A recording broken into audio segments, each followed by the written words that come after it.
Right. Good evening. This is Dalek 451, the new Dalek Emperor, and this is a nice little stream. I've decided to do this stream because, frankly, I just hope someone to, because frankly, I want to, I just wanted to be able to talk without a bunch of without these bunch of old men talking over me and constantly teasing me.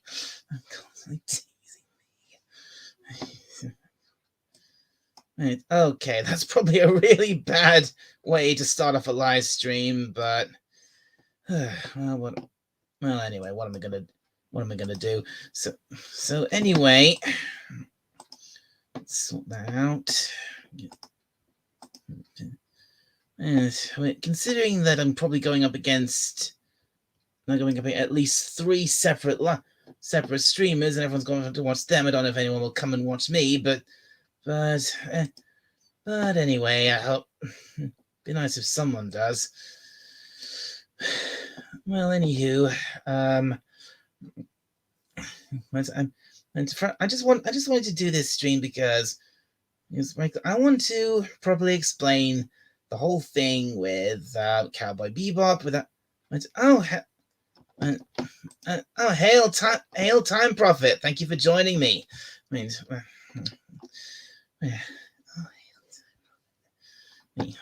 least someone has.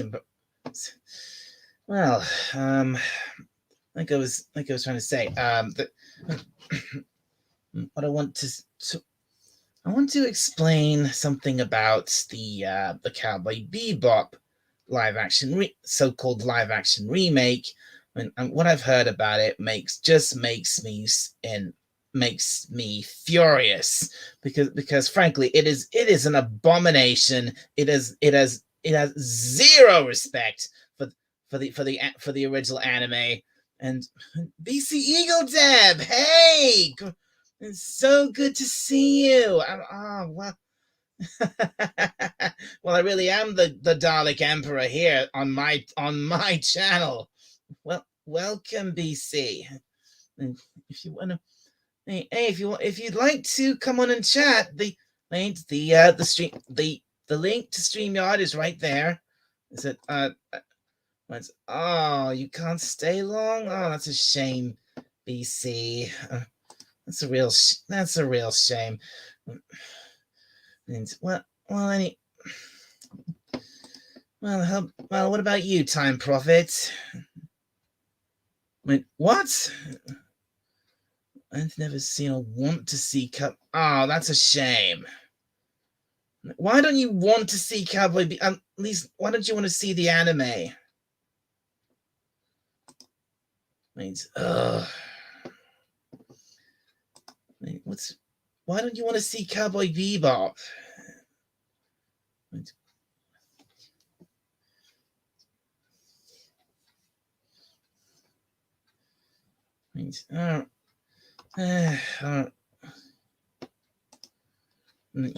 So you're not an anime fan, is that it?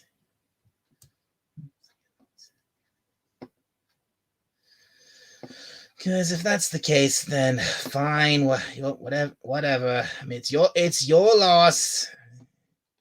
If you don't want to see an all-time anime classic. Like, oh well, that's nice to hear, BC. Well, anyway. If you're not interested in Cowboy Bebop, you've come to the wrong stream, I'm afraid, Time Prophet, because I wanted to be able to say this without Captain Cockney Spock, when he's constantly yammering over me. I wanted to say without.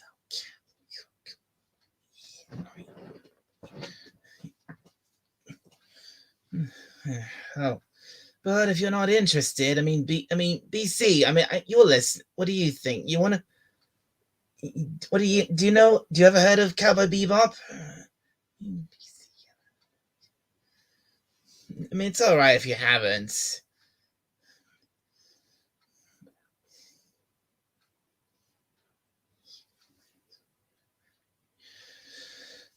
Right. Well, like I was saying, what I've heard about the live action remake of Cowboy Bebop makes me sick because because the because Frank because it is just a there aren't words to describe how disgusted I am.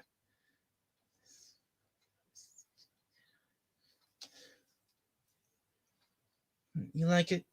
Oh, you like Akira? Well, that's you like Akira time problem. Well, that's good. Well, at least that's something. Okay, fine. If you're not an anime fan, that's fine. That's your choice. But it's right. What was I?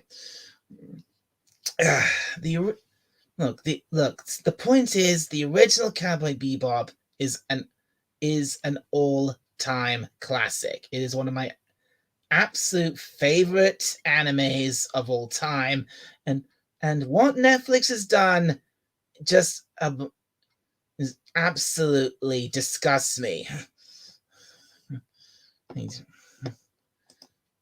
Oh, wait. Oh, you have Guyver. Well, that's okay. That's cool. Yeah, I've seen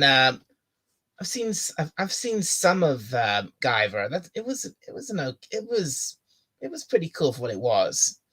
I mean, it's not one of my favorites, but it was good.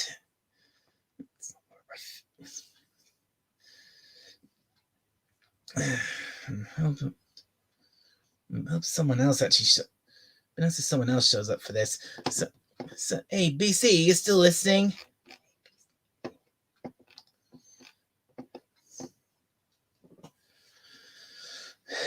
All right. Well, so yeah, what was I saying? Oh yeah, the main point I wanted to get onto Captain Courtney Spock's live stream and explain to him and his friend to him and his buddies about what was going on with the live action remake and and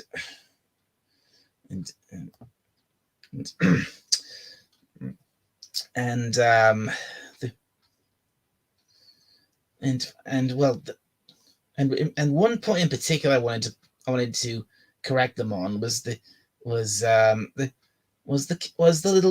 little character of Ein the super intelligent dog in the original Cowboy Bebop and what they did to it in the so-called adaptation because in the original he was genetically modified and super intelligent, but other than that, he was just an ordinary little cute little dog, a little corgi. But in the live action reboot, he's a fucking robot.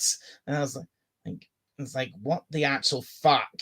I was like, and that's not even the start of what they've done with the live action remake. It's just, I mean, like for example. For crying out loud, they made a character called. Oh, you agree with me, EDBC?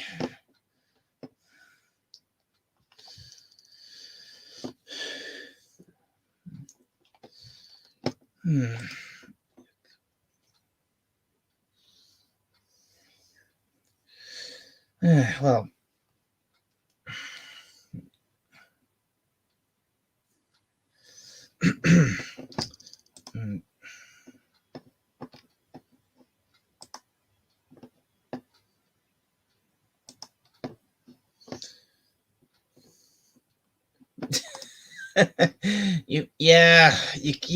you can definitely say that, Time Prophet. She her outfit was nothing like what the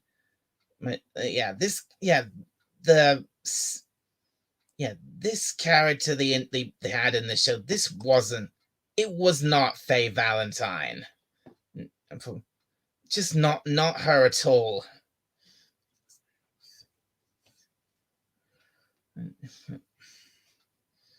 I mean, look, okay. Honestly, I haven't actually watched the thing, and I'm not going to. Thank you very much. I'm just going off what I've heard, and what I've heard again, it just appalls and disgusts and infuriates me.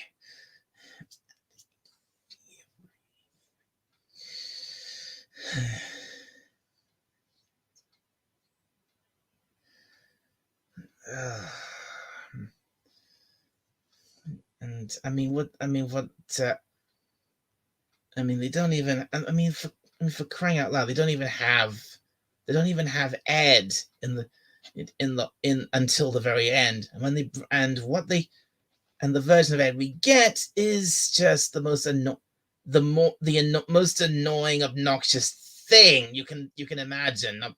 Not the actual Ed from the anime.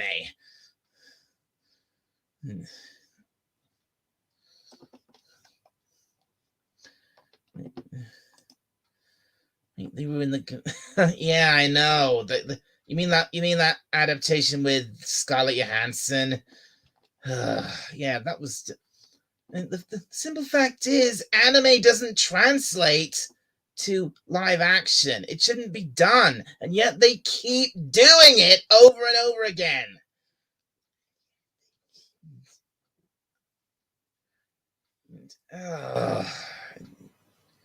So fucking stupid. If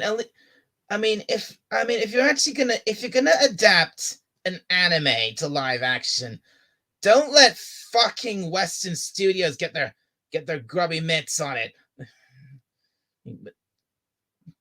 Sorry, let the people who actually know what they're doing adapt it. Let the Japanese who actually made the original anime to begin with, let them do it, because at least then you might get something faithful, even if it doesn't properly work.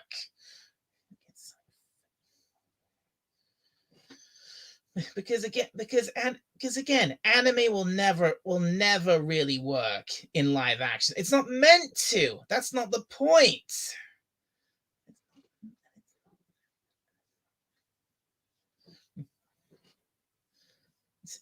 Look.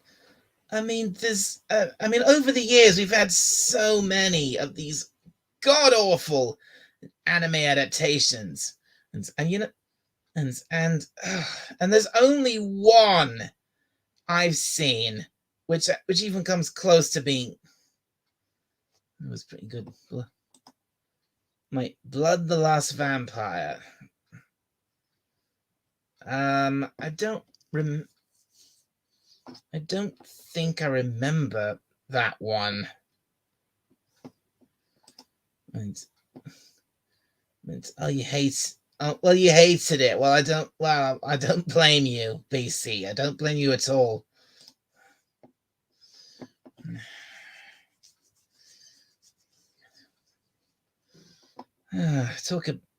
Well, this kind of went off the rails, didn't it? This is supposed to be just a quiet chat stream where I just get to explain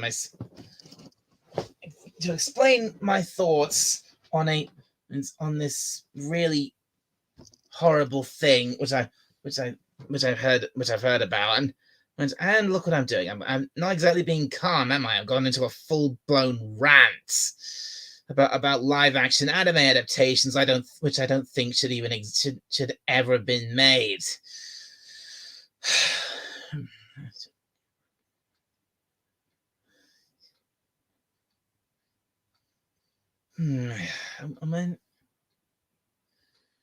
Instead of Scott. Yeah. I've gone all Dalek. I suppose so, yeah. They should have cast an Asian actress instead of oh yes. You're right, BC. Yes, absolutely. They should have cast an Asian actress because it's it's an anime adaptation. It's a Japanese property, which means it should have been played by a Japanese actress. She looked Western anyway. Well, if you say so, Time Prophet. I mean, I have to confess, I haven't actually seen the original Ghost in the Shell. I mean, I've seen images. I've seen a couple of clips from some of the later Ghost in the Shell stuff, but I haven't actually seen the original film. And that's one thing I really need to see: the original Ghost in the Shell. The original movie was the best. Yeah, I'm sure it was. And again, there's only one live action adaptation that I've seen, which I personally thought actually kind of for the most part worked, and that was Alita Battle Angel.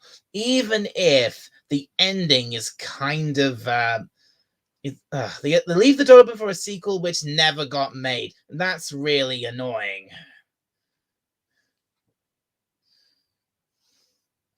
Yeah, right. I see. Yeah, I see. I see, BC. Yeah. Ooh, Tommy and the Guinea Pig Collective. Hail. Good to welcome to. I've never seen you here before. Welcome.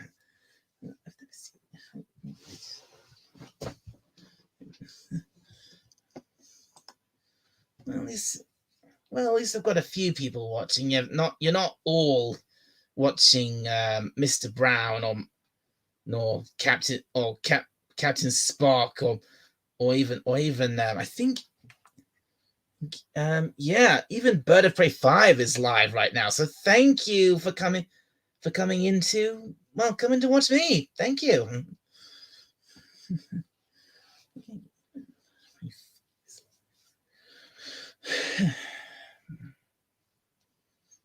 So what was I saying? I was saying about the only good anime adaptation I've personally seen is Alita Battle Angel. But and when I first watched that film, I really, really enjoyed it. But really thinking back on it, I now know that it was flawed. It definitely wasn't perfect. The ending shouldn't have been. It shouldn't have ended the way it did. But I'll give it this: the special effects were good. Most of the characters were good. I really liked Alita herself. I thought she was really good. And I know a little robotic, lol, very funny.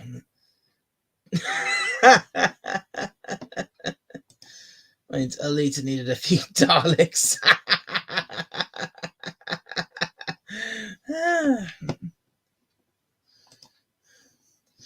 Well, yeah, sure.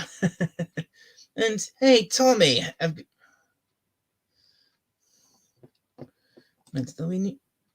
oh, that's great, Time Prophet.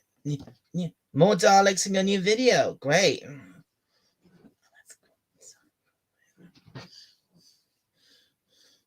And hey, Tommy, you see the StreamYard link. The link to StreamYard is pinned at the top of the chat. If you're free, if you can come on if you can. But if you can't, then I guess that's okay too. So what else was I saying? What? Haven't eaten the postman again, have they? What? Wait, fuck you, Captain. Oh, fuck you. Whatever, Captain. I don't need you. Whatever.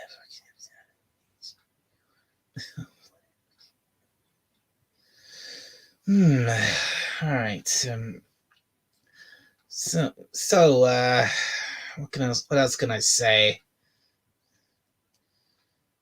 Hmm.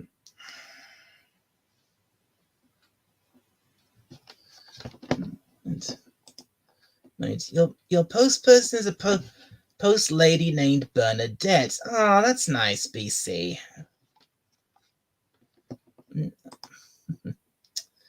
So, oh, by the way, BC, I mean, I've heard you've. How are you doing lately, BC? I mean, I know you've had health. I know you've been having health problems recently. How's that going for you? I mean, are you better? Are you any better now? It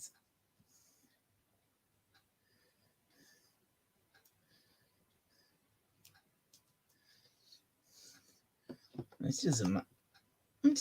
Yeah. Time Prophet. She doesn't mind. Hang on. And hello, Tommy and the Guinea Pig Collective. How you doing? All right, how you doing, Dalek? I've seen you around a few times. I popped on the one time on Darius' stream and you were on there, and I do believe that you had another stream going, and I popped in for a little while, at least in the chat.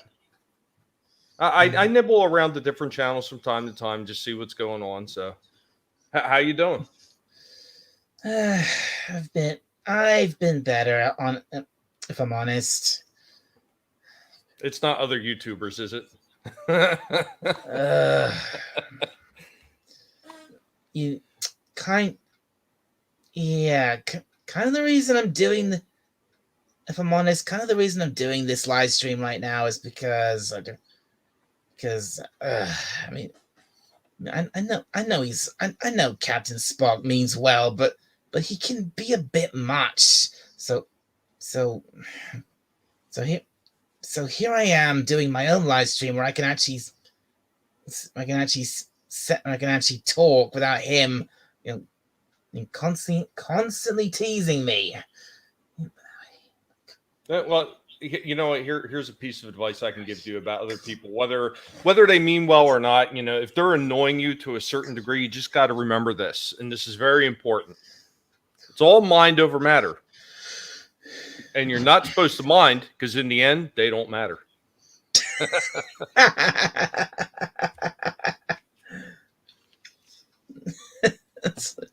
Man, what is matter? Never. But what is mine? How's it go again? How's that line go? How's it go again? I don't mind because it don't matter. It's beautiful. It's poetry. When Homer's well, that old what was it? Tracy Ullman Simpson show where Homer says that a lot. Have you seen that? I haven't seen that in forever. I really got bored with a lot of Simpsons stuff. I mean, it was just one of those things. It was fun when it first came out. It was funny, and then it just got repetitive. I don't care if he's a replicant or not, Time Prophet. God, I'm sick of that.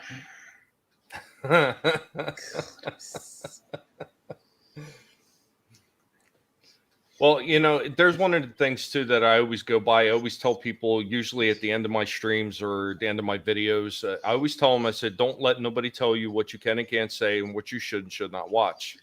And I think that's really a set of virtues that everybody should really live by. You shouldn't let anybody push you into a corner or let anybody bully you into silence. And that goes for if you have an opinion that's differing from theirs and then they try to talk over you. Just don't allow it to happen. Now, I know that's kind of difficult with some people, but there's always a way to trigger them and make them shut up. You just got to find that trigger. Everybody has one thing that's going to irritate them. It's going to make them stop dead so you can get your point across. And what's that for? And what would that be for someone like someone like Captain Courtney Spock? Probably the best way to annoy him is just like keep talking right over top of him, like you don't even hear him. I'm sure that would annoy the hell out of him. Yeah, he seems to really hate that. So Yeah, get closer to the mic and make sure you're louder than him. That's all.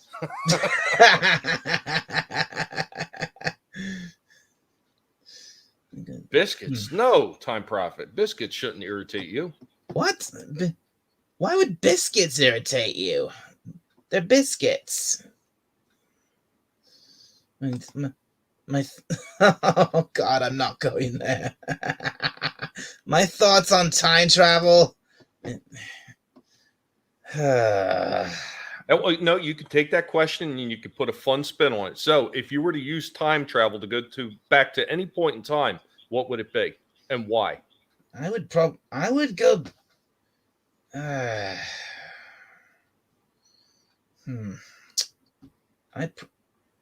don't. One of my. I don't know. Well, one of my favorite movies is hang on. Yes, Time Prophet, you're right. Daleks can time travel. No, they didn't. They didn't steal time travel technology from the Time Lords. They invented their own. That's an unconfirmed rumor, Time Prophet. Yeah, I mean, yes, the Daleks would. I mean, Daleks have always been. They've been able to time travel for a long time. They didn't steal it. They invented it themselves, and but they don't have the same level of control of time as the Time Lords, and that's what they really wanted.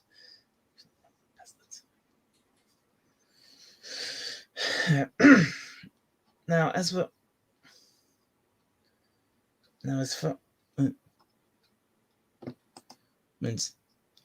you get Genesis of the Daleks. What do you mean? How does that prove your point?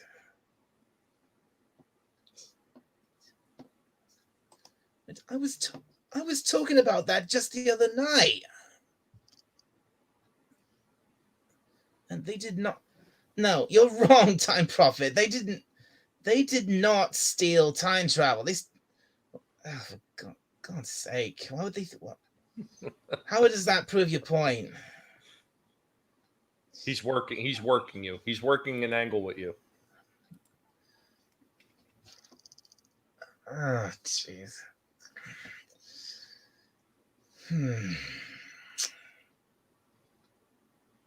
Yeah. Well, that's okay. Yeah, that's true. He did. And yes, Davros did question the Doctor about time travel, or at least he questioned him about future events. But that doesn't mean he stole time travel.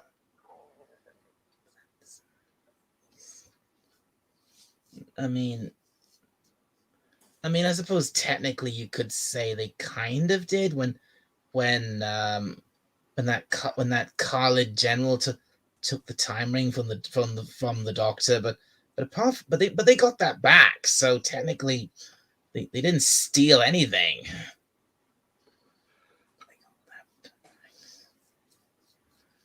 They temporarily borrowed it.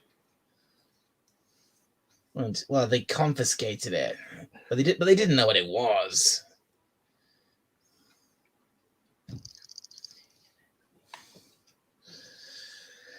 Oh boy. Okay. So what was I? Yeah. I think what I was gonna say, if I could travel back in time, if I could travel, if I had a time machine, I'd probably go back to. I don't know. I'd probably go back to 1985, so I could go and watch Back to the Future when it originally came out.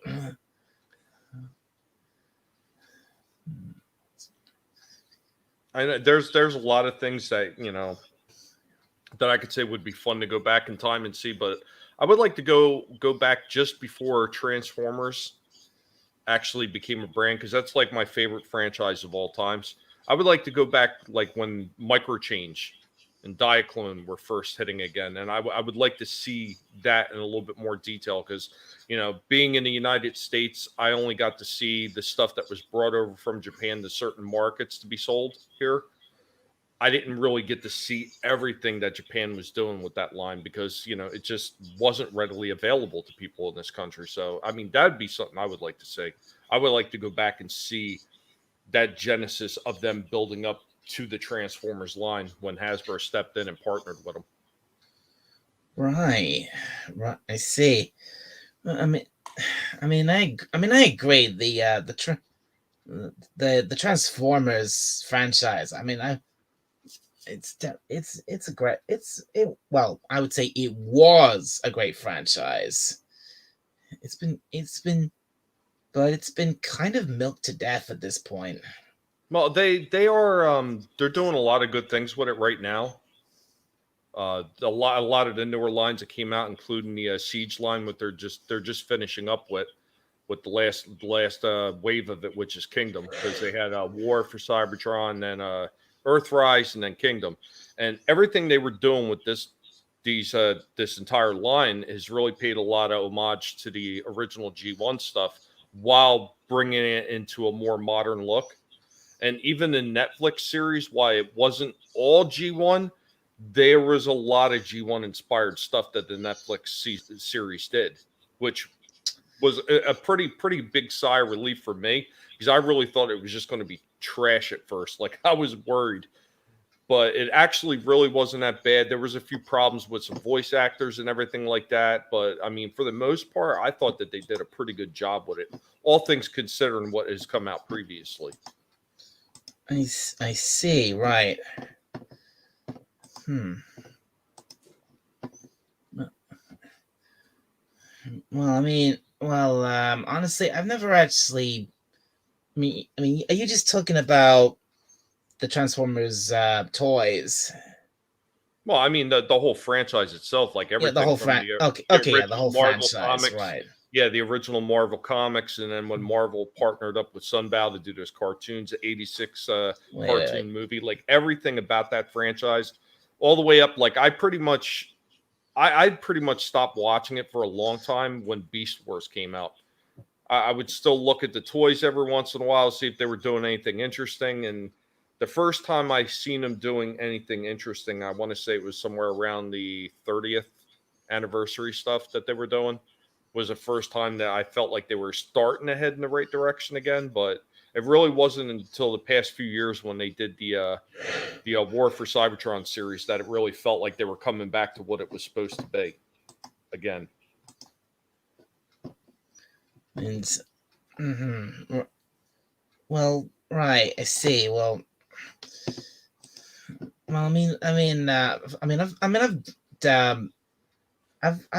guess I've grown up with. I've seen a lot of different incarnations of Transformers over the years. I mean, when I was a kid, a couple. Have you ever heard of a series called Beast Wars? Yeah. Yeah, that used to be on when I was a kid. Yeah, I watched some of it, but that was right around the time that I kind of checked out on a lot of the cartoons. I thought it was okay. It just really wasn't my cup of tea, if that makes sense. And hail Kelly Chow, good to see you. What's up, Keely?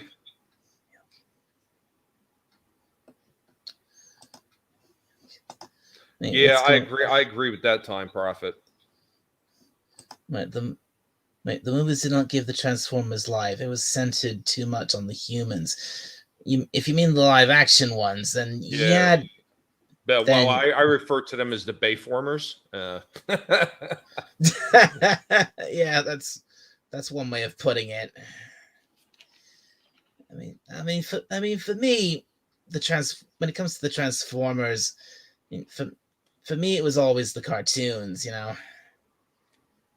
Oh, I mean that's the way that a lot of people got brought into a lot of franchises, and Hasbro first started that with the 1982 revitalization of GI Joe.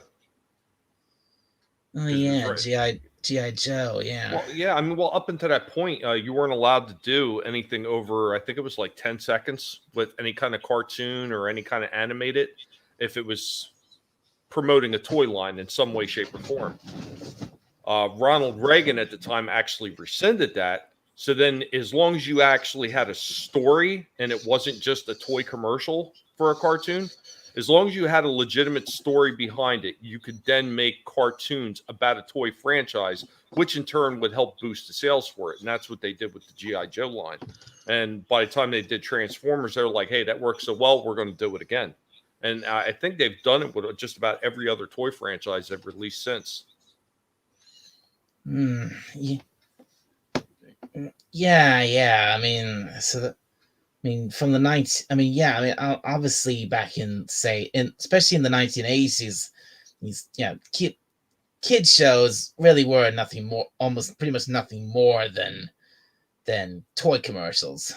And I know that because back then, the stories they told in these, they were so bare bones that that that a toddler could follow them. But they didn't really care about story. They just wanted to sell toys. But right.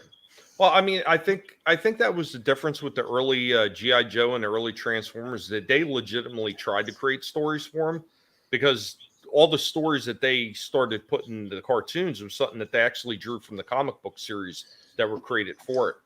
Well. Hello, Captain. No, sorry, Captain. I'm not I a didn't think brony, and I don't talk about My Little Pony if I can help he's it. no. He's saying that to me, not you. He's saying that to me.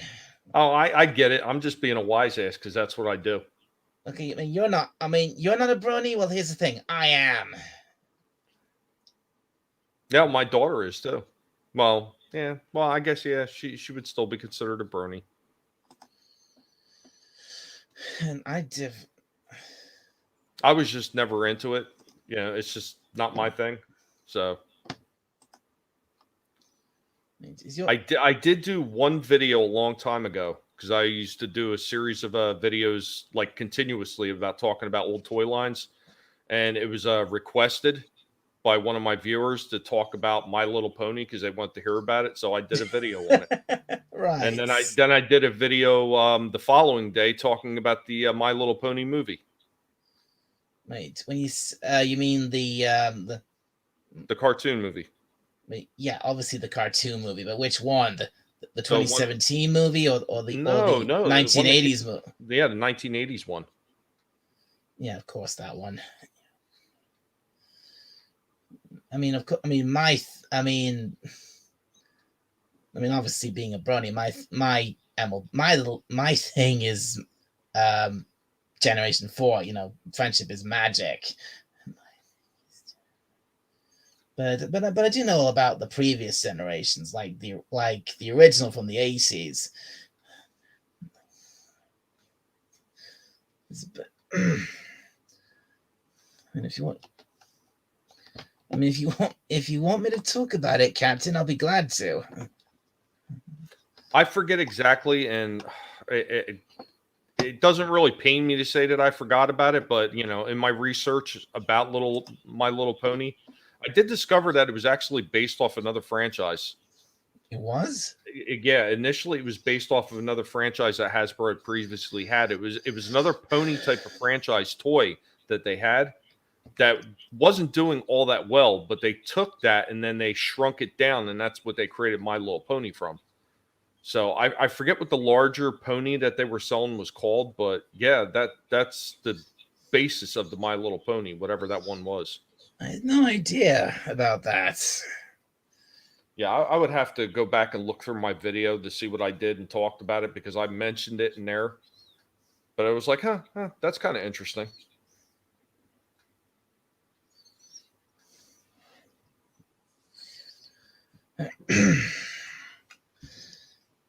well, and of course, I mean, look at this. Damn it! I mean, what? I mean, this. I started this stream not talking about well, Hasbro's toy lines or their shows, but I mean, I started this stream because I kind of wanted to rant a little bit about the live action remake of Cowboy Bebop, which I think is an absolute abomination. Oh, I wish I could talk about that. I know nothing about it. I know nothing about the original anime. I never watched it. There were so few animes that I actually did enjoy that I just didn't want to watch a lot of the other ones. I mean, I think I watched Full Metal Alchemist. That's a great one, Cowboy. That's a great one, Full Metal Alchemist. I can't really think of anything more modern that they had out that I watched. Like I was never into Dragon Ball Z. My brother was into that. I didn't care for it. Cowboy Bebop never looked interesting to me. Attack on Titan just didn't look interesting to me. Well, I don't really blame you about Attack on Titan, but Cowboy Bebop. I mean, if you're any kind of anime fan, you have to watch Cowboy Bebop. It's absolutely fantastic. I've had a lot of people tell me that, but it's just it's just one of those things that never did anything for me. Like most of the anime shows, like I've tried to watch some of them, and I just I don't like this. My buddy Shellback, he's always telling me about all these animes that this one's good and that one's good, and I'll try to watch one or two of them, and I was like, yeah, I'm not feeling it. Okay. Fuck me. Two people in my stream who don't give a crap about anime. I will say this though. I've heard everybody's complaints about the new Cowboy Bebop and how it's not paying attention to the original. It doesn't, not at all. It's shit. And that's something that even though I've never watched that show, I agree with people who want to take a stance against that, because like every single show that comes out now anymore, and they're redoing it, and you could take examples from Kevin Smith and the Masters of the Universe. I've only watched clips of it, and I've never wanted to watch a show because it looked that bad as far as the dialogue and everything else was concerned. So I like the original stuff. Yeah, was the original stuff kind of campy? Was it kind of corny in a way? Yeah, it absolutely was. But it was enjoyable for that reason. I don't want to watch somebody else's iteration of it because they want to bring it into a more modern way of thinking with the wokeness and all the other garbage that usually goes along with these Hollywood types. And you know what? It's trash. And they love throwing their money away on projects like this because they don't give a shit what the actual fans really want. Because if they were listening to them, they would give you exactly what you want. They would give you something that felt like the original. And for somebody like you with Cowboy Bebop, you want to see the original. You want to see those animes brought to life. Yeah, can they change things? Absolutely, they can change things, and they probably should. So you don't feel like you're just watching the old anime, but they could do it in a way that it feels like they're respecting everything that came before, and they're telling those stories a little bit differently, but they're telling them in a way that you can associate with. Now, once you lose your core audience that way, who do you hope is going to watch this trash? It's not going to be the people who loved it from the beginning. You're trying to draw a whole new audience in that doesn't give a shit about it to begin with. They ain't going to care either. Of course not. You're absolutely right. Of course they're not going to give a shit about it. I mean the so-called new audience they want doesn't fucking exist. It absolutely does not. And you know what? In some of these bigger franchises, like Disney with Star Wars, I mean, you could look at that as an example. Because if they were drawing in these new fans, like they really thought that they were drawing in with all this trash they put in their new view of the Star Wars universe, why is the merchandise not selling? Why are they not making bank off that stuff? Nobody cares about it. That's why. And they've driven out so many of the original fans that they're not even going back and buying this shit. I mean, me personally, I could look on the shelf because I always go out toy hunting still. That's something I will not give up. I'm a Toys R Us kid. I go back and I look for these different toys, and I see some pretty amazing toys that are being put out by some of these companies as far as Star Wars is concerned. Really nice ones. I won't buy them because I refuse to give Disney money because I don't like what they're doing with the franchise as a whole. And I know there's a lot of people that think the You same don't know way. how many. Okay, I get it. You don't know how many times I've heard that. Heard people say that. That I refuse. Like it. I don't like. I don't give a shit about anything new Star Wars because I don't want to give money to Disney. How many? I don't know how many times I've heard that. You know how many people actually don't follow through with that though? There's a whole lot of people that don't follow through with that. Me personally, I just refuse. I don't like what they're doing. So I'm going to show them I don't like what I'm doing by refusing to support their products. Well, fine. That's your. Wait, that's what. That's is the word prerogative. I think. Yeah. That's your prerogative. That's your decision to make. If that's your way of protesting, fine. You go ahead and do that, or not do that in this case. Well, I look at it this way, and maybe it's just my view on things, but I really look at it, if you don't like what a company is doing, what your favorite franchises or any franchise that you like for that matter, if you don't like what they're doing, yet somehow you are still giving them money, then you know what? You probably shouldn't bitch about it. Right? Do you think I'm wrong with that? I mean, what would you go out and would you give money to these people who are producing a new Cowboy Bebop just because you like the old Cowboy Bebop?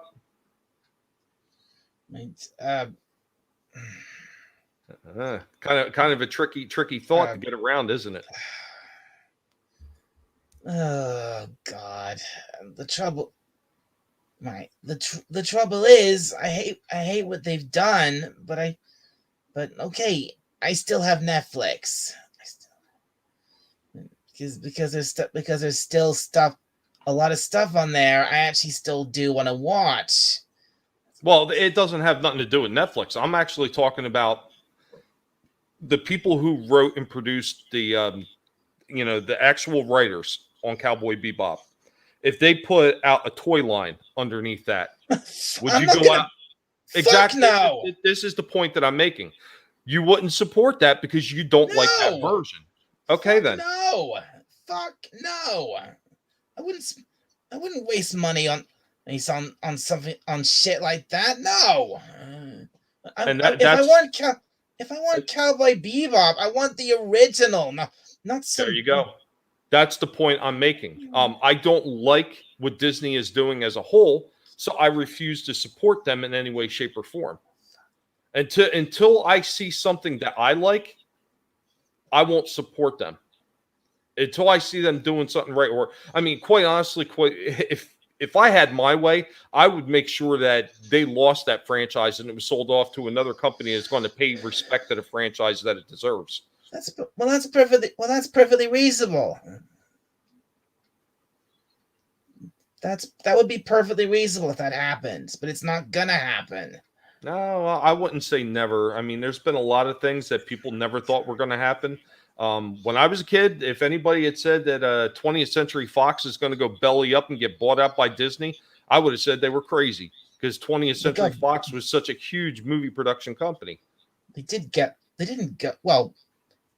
bought out by Disney, but they didn't go belly up. Oh, they were going belly up. They were floundering. That's why they wound up getting bought out by Disney. They were doing really poorly. Their numbers were going down through the floor. That company was in a lot of financial problems. Okay, I didn't know that part. I just know that all I knew was that Disney had bought them.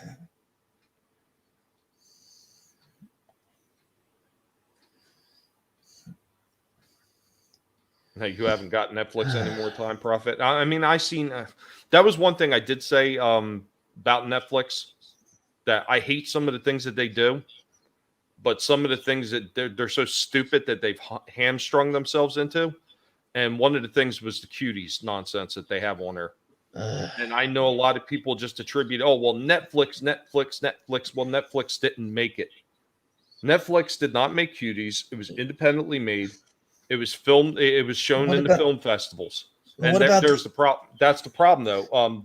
Netflix has a deal with all these film festivals that they will take their big winners at the film festivals, and they've made guarantees that they will show them on Netflix.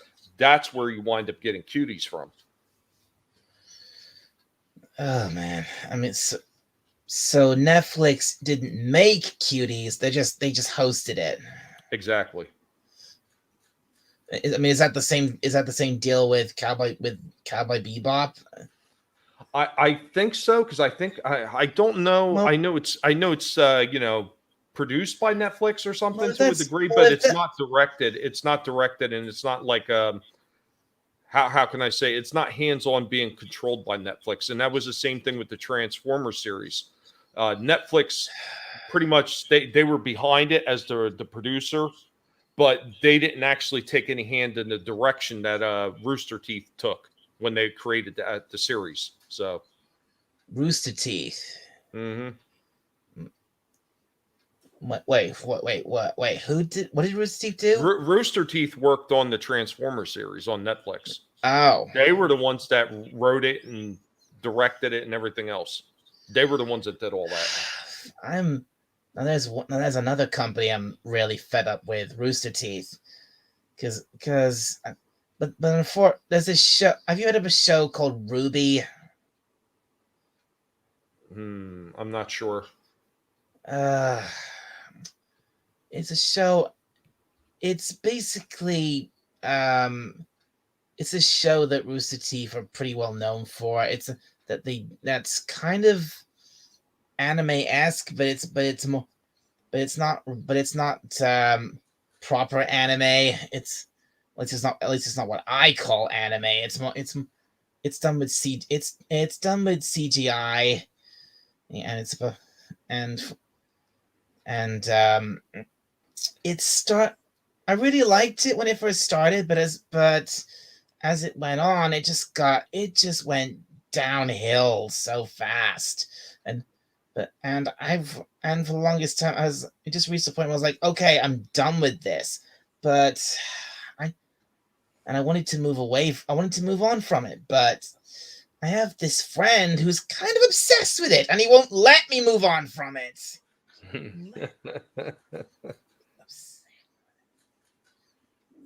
Yeah, see, I've heard bad things about Rooster Teeth in the past.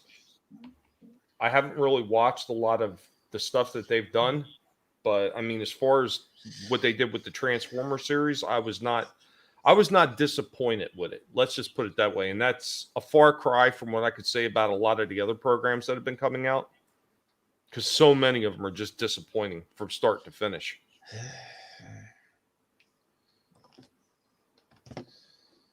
Yeah, I mean, you were going on about.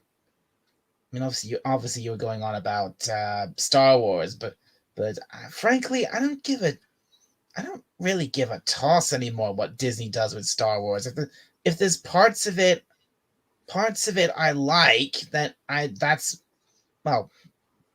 fine. I'm just gonna like those parts. I don't really care if they were done by Disney. I just hate the company as a whole. I've actually had problems with them personally, so I definitely had an attitude when it comes to that company.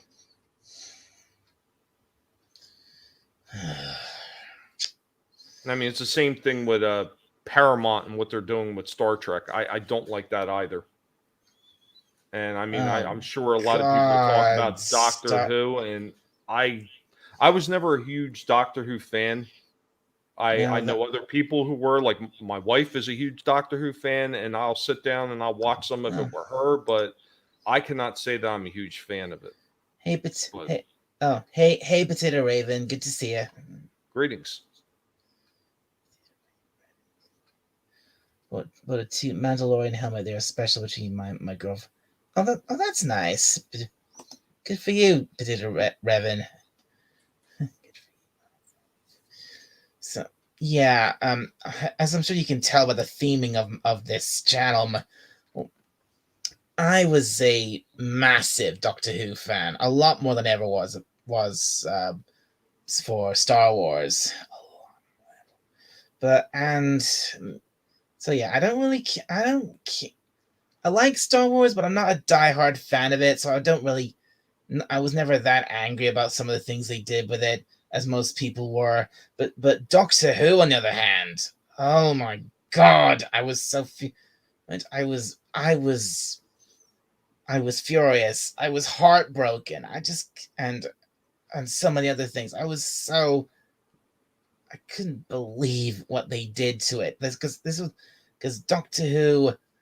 That's something I was obsessed with for a very long time, and I got so deep into the lore, and and and and now none of that lore matters anymore with what they Well, fucking did. that's something you cherish for a None of good that number lore. of years, something that you remember from your childhood too, I'm sure. And that Well, same no, feeling, I'm just saying in general. I mean, and that same feeling that you have with disgust for that franchise is the same feeling a lot of these fans of these other franchises have. Like whether it's Star Wars, whether it's Star Trek, whether it's Masters of the Universe, on and on and on. Everybody has a certain franchise that they latch onto a little bit more than any other one.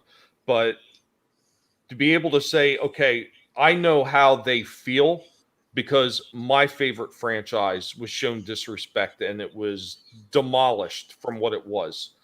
That's the same feeling a mhm, lot of these guys have. And yeah, sometimes you might get those people that'll like when you said, well, I don't really care what happens with Star Wars. You might get some of those people that might come at you for that. I'm not going to, because that's your personal thoughts on it. I mean, if you have your yeah. personal thoughts, I'm not going to condemn you on them. I just personally think that everybody should have the right to speak about those franchises that they love and be able to say why they think they're being done wrong and express their opinions about them, and not be shit on because I know you've probably seen this with certain fans of other franchises. Well, that franchise doesn't matter because mine is better. I remember No, growing up, there was a lot of those what? wars. Yeah, there was a lot of those wars with the Star Wars and Star Trek crowds fighting amongst Well, one not. another. And Well, then not. you had the people like Doctor Who and Baby Battlestar Galactica that didn't agree either with one another. I mean, yeah, unfortunately, that stuff does happen. If you haven't seen it, I'm actually surprised. Look, I'm not.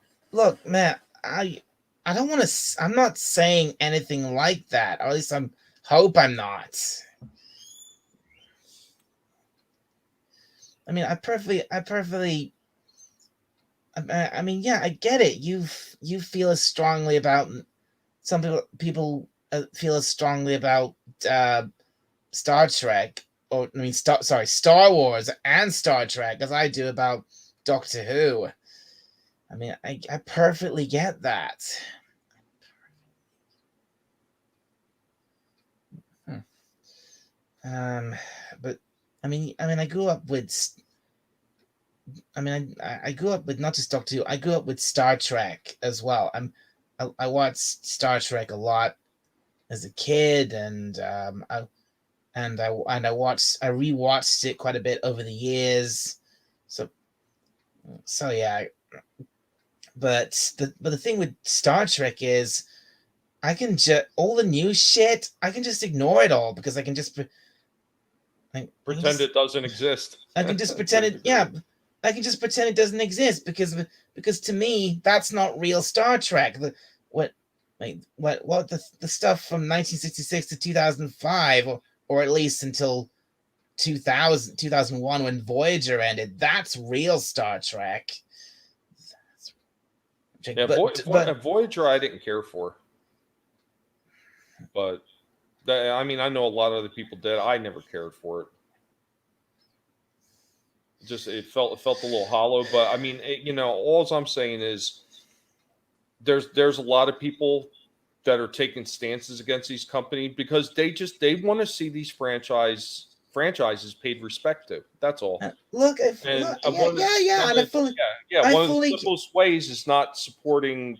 I mean, if you feel that strongly, I'm not saying that you shouldn't do it or anybody else should do it, but I'm just saying if you feel that strongly about it, don't support those companies that are doing it wrong. Eventually, they're going to either get the hint or they're going to have to wind up selling off that IP to somebody who possibly will do it right.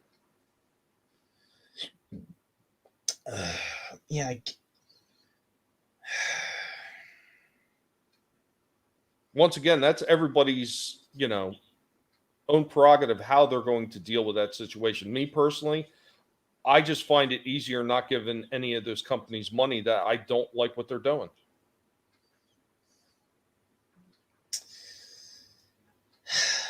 And again, I've already said this. I fully get that. I understand. No, I'm just making my stance understandable. So I mean, you don't think that I'm coming down on you or saying that you have to do it. I'm just saying that is my stance on it. Don't take me wrong. Don't take me the wrong way that I'm trying to attack you but on honest, it, because I'm not. Look, if I'm gonna be honest here, that rhetoric, the whole message of like like Doom, like Doomcox always says, like, without respect we reject. Don't give your money to these companies. All of that. I get a little tired of hearing that. Well, you know what? I mean, here's another thing with people like that. They don't really believe what they're saying, because they turn around and they support those same companies and then bitch about it. And that goes back to my whole thing. If you don't like what they're doing, stop bitching about them. If you're going to keep giving them money, that's all I'm saying. If you're going to continue to bitch about them about every single thing they do, and you don't like it, don't watch it. Don't give them your time. Don't give them your money. It's as simple as that. It's like what you said with Star Trek. You don't like it. You've seen, whether you just like, I seen trailers of Discovery before it came out, and I was like, yeah, I'm not watching that trash. Again, all the latest stuff with Doctor Who. I don't watch that. I've decided I'm not watching any of that anymore. I'm just not. I just don't care anymore.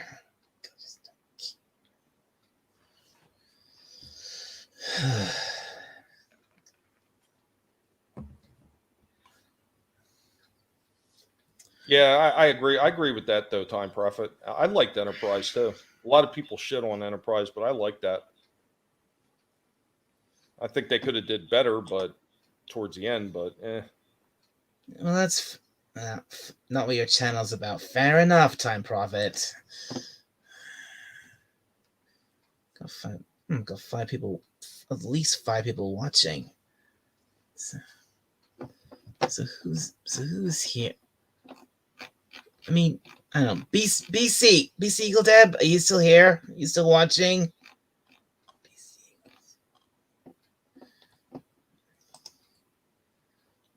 I never not watched most of Doctor until now. Never even Colin Baker. Yeah. Look. Even I would gladly watch Colin Baker at his worst than I ever would of Jodie Whittaker.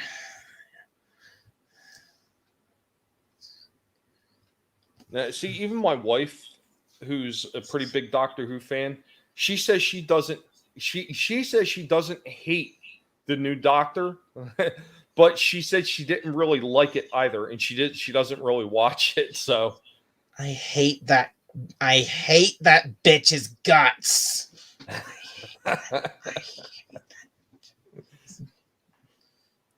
Why don't you tell us how you really feel?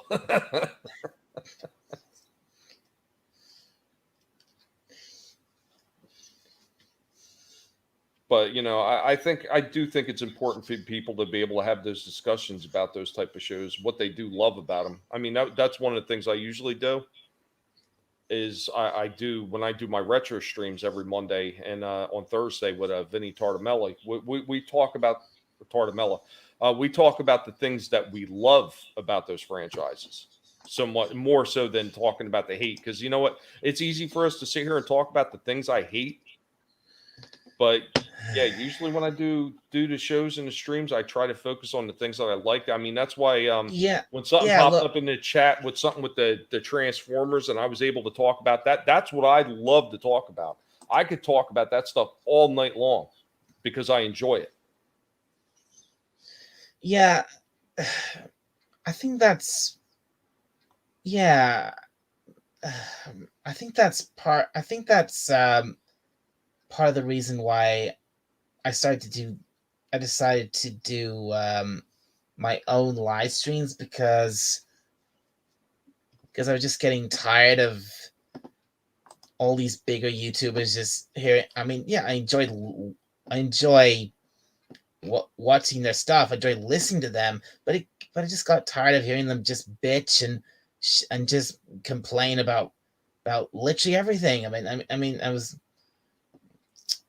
come, I mean, I just got tired of all the negativity.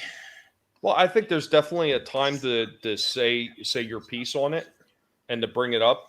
But I think if it's done in more of a constructive way sometimes, and I think that's what a lot of these people have kind of missed out on because they may have started off with, oh, well, I love Star Wars because of this reason. This is why I don't like what they're doing with the new stuff, just as an example. And then they got away from that and it just became, oh, well, we're just going to bash, bash, bash, bash, bash, and never say why we hate it anymore. That then it just becomes a hollow argument. I'm just hating just to hate.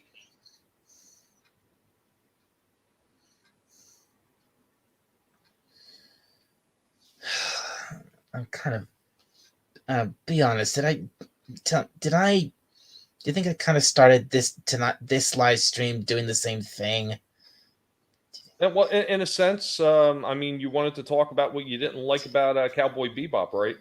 I I wanted to talk. Yeah, I wanted to talk about what about all this stuff that I'd heard about what they'd done with this live action adaptation, and I thought why the is which I just thought was disgraceful to something something I hold so dear. You know. Well, here's an easy way to bring that back around to that, Dalek.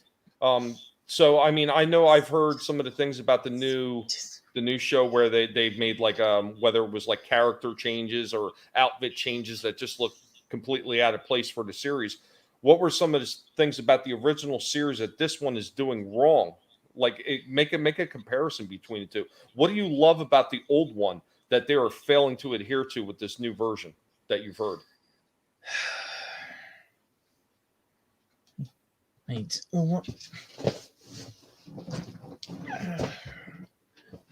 well, for one thing, well, for for for what? Oh, that's on the way now. That's good. That's, sorry, I just got an alert about something. Um.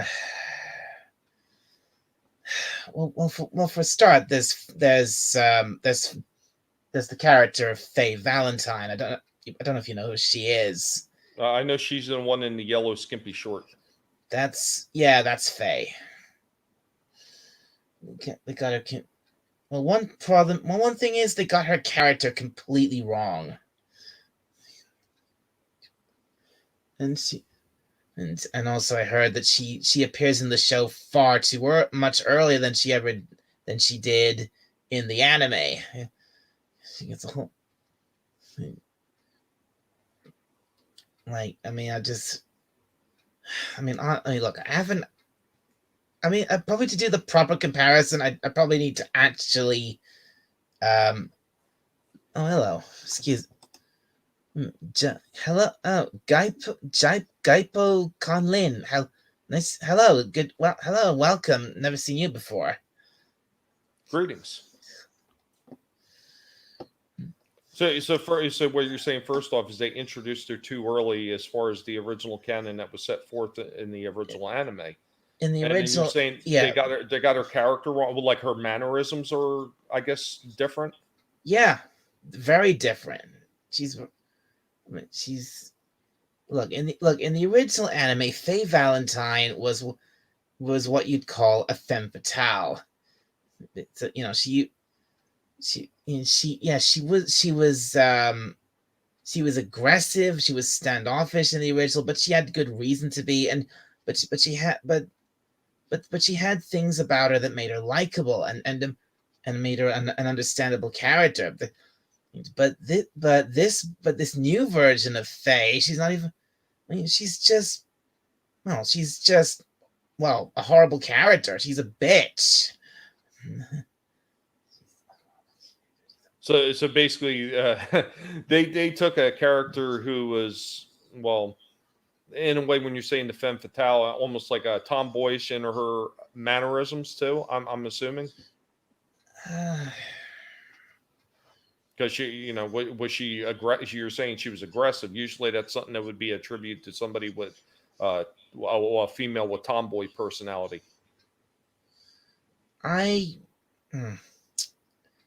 I suppose in a way, yeah, she kind of was a tomboy, because but she was but it but you know but it was done in a way, but she was done in a way that made her that she was still yeah, she was a tomboy, but she still used her innate feminine charm to do, to make men to make men do what she wanted, in that classic femme fatale way. Okay, that makes total sense. So I mean, they just took that character and they flipped it sideways, and then they put what they consider more feminist virtues now. They pretty much, yeah, her costume pretty much covers all of her skin, and she's and yes, she's aggressive, but it just comes off as her being Arrogant, maybe. I think that's probably the word. Yeah, she's just really full of it. But I mean, I don't look. I don't properly know because I haven't actually seen it, and I don't plan to. I'm only going off what I've heard. Well, I mean, here's the easiest way, to determine whether or not you wanted to watch it anyway. And I heard people bitch about this. So you don't have no right to talk about any of it if you've never seen it. Here's the studio's job. They've got to put information out there that actually compels you to want to see it. And if what they're putting out there, whether it's an article talking about the synopsis of the show or whether it's actually the trailer, if they do not convince you to want to watch it, that is their bad. That's their failure, not yours. They are the ones that need to convince you that this show is going to be good and it's going to be worthwhile watching if you are a fan of the original show. And if they have not done that, you have no reason that you have to watch it because you've already made your comparison from what you know of the original show as compared to the information that they are giving you. Yeah, the original. Look, I never planned to watch this anyway. But when I first heard that they were actually doing this, I was like, no way, I'm not watching this because I've seen the original. I love the original, and this is 2021. I know what this live action adaptation is going to be. So no way, I'm not even gonna give this a chance because I think they've gotten to the point where they beat a lot of these old franchises to death, though. I mean, for one thing, here's another thing. They race swapped another character. This character called Jet Black. They literally made him a black guy. A black guy called Jet Black.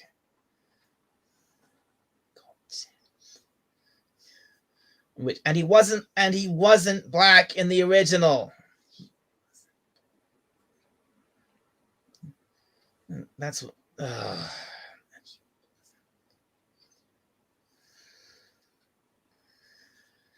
And see, that's the one thing that they fail to understand why people who love these shows can't stand when they do these remakes. I mean, you're talking about, like not wanting to give a chance or something. Like, I was a huge Friday the 13th fan growing up. I love Friday the 13th. And when I heard that they were going to redo it, I was cringing on the inside. And this was before this is actually at the height of when they were just really starting to redo everything. And it was a lot of it was coming out poorly, but I still went and seen it anyway. And I was so sorry that I did. And I had never wanted to see another one of the horror reboots ever since. Like when they came out with Nightmare on Elm Street, I refused to see it. When they were doing the Texas Chainsaw Massacre came out before that, and I didn't even want to watch that because I liked the originals and I had no desire to see a new modern take on it. But anything that they come out with after, like I know they're doing a remake of The Toxic Avenger. It's already finished filming, and I think they're just waiting for editing and everything else, and they're going to release that. I don't need to see a rebooted version of that film because the original campy version was just fine as it was. But they feel this innate need to sit there and, oh, well, we got to reboot it for a more modern audience. No, you don't. That's something I'm. That's what I'm really sick and tired of hearing. We've got to update this for a modern audience. No, you fucking don't. Because the modern audiences you want don't give a crap. Sorry. No, you're absolutely fine. Get it off your chest. It's your stream. You can yell all you want. You don't have to apologize to me for yelling on your stream.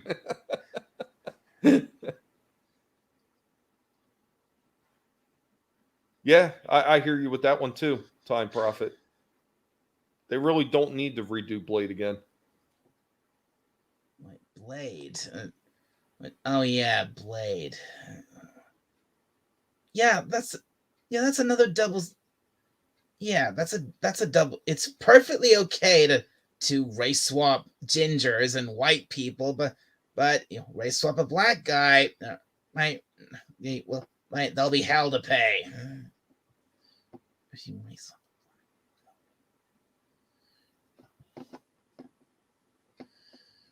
swap. What? You serious, Time Prophet?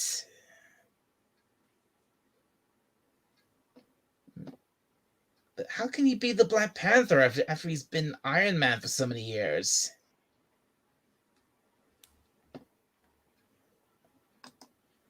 I think Time Prophet's pulling your leg on that one. Mm-hmm. Or pulling your gears, as it was.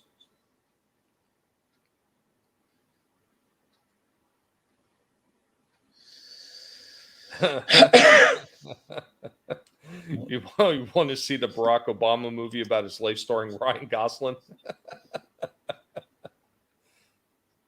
Now, Time Prophet, if they were going to do that as a comedy, that would be hilarious. Tropic Thunder Black Panther.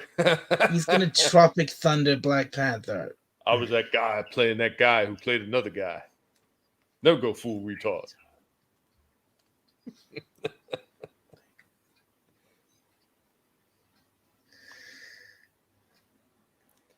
Yeah, I don't think that they would actually do that though, because they're too worried about the mob.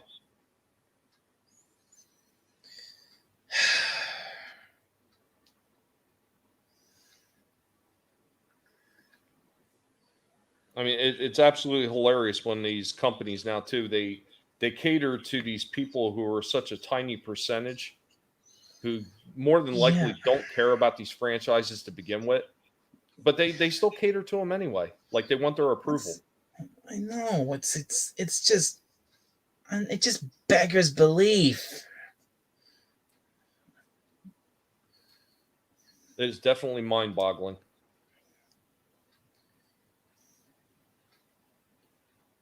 I mean, even like you take Star Trek, for example. You watch the original series? With Captain Kirk and all that? Okay, Time Prophet, you are just being ridiculous now.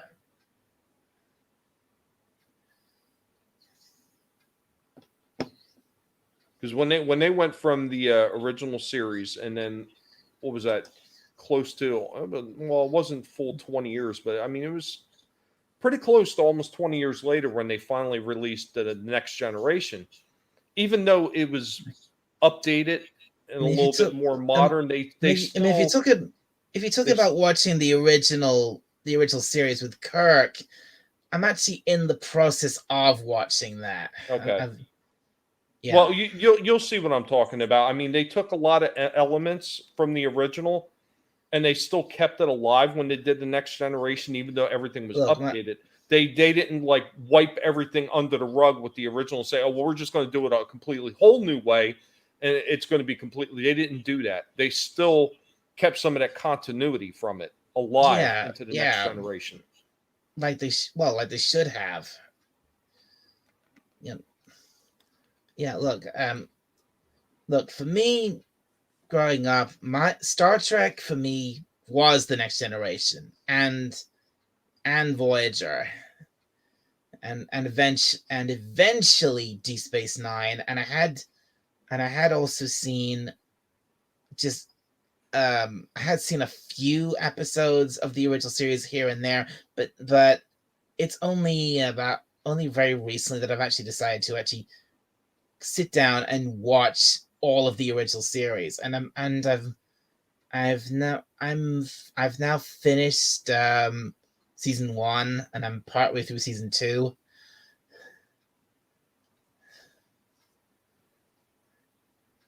Well, here's another thing with the stories when these people that were writing them, they were paying attention to what was going on and everything before. I mean, that's why you wind up getting the Wrath of Khan in the movies, because that was something that started in the original series.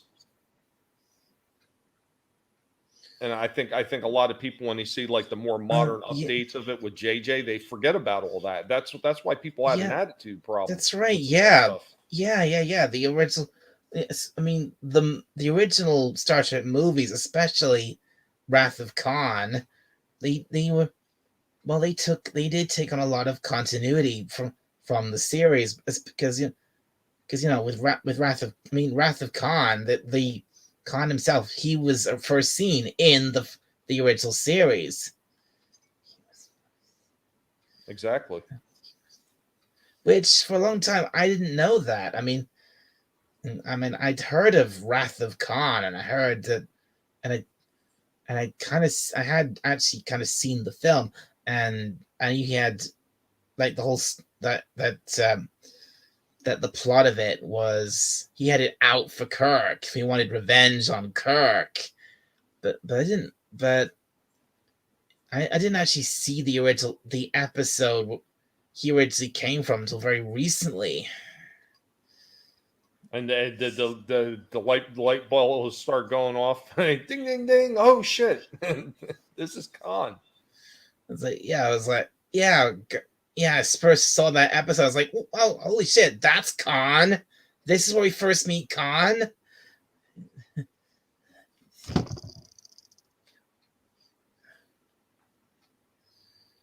I gotta say that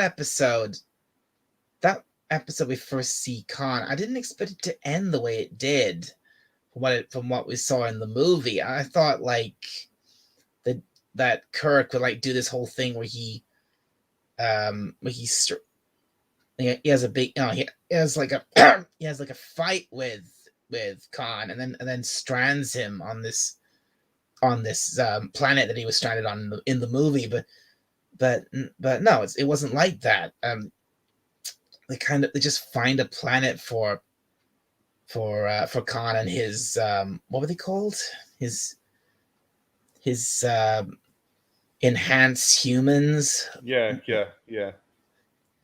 Yeah, they just find a planet for them to live on and just leave them there. Because it seems so it's a bit weird that it's yeah it seems like Khan didn't really have a reason to want revenge on Kirk. Well, I mean, well, technically he did, because even though initially Kirk's motives weren't really sinister, Khan just felt, because they never checked in on him. Because he says it. He says it in the movie. I think he might even said it a couple times. But he's like, "You left us here. You never checked on us, and this planet became a dead world over time. And because you never bothered to find out how we were doing, he lost so many members of his group." and that's why he wanted revenge. I Oh, think I think it was more about him being ignored and just left there. he was just so I see. So it was more about the fact that he was just left there and forgotten. That Exactly. more than anything. Yes. All right, that's okay. Yeah, that does kind of make sense. I mean, and he. I mean, it was. I mean, there's like the gap between the original series and the movies. What it's like a 20 like a 20-30 year gap, something like that. Something like that. Yeah, it's a pretty large gap.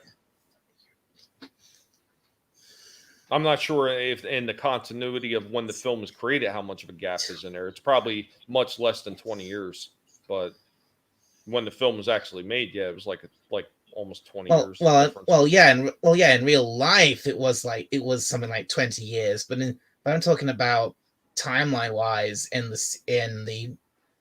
Star Trek universe. Well, he was Kirk was on a 5-year mission Well, originally.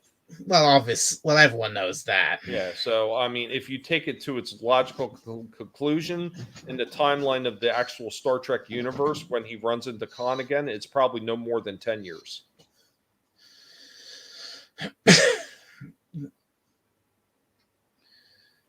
That's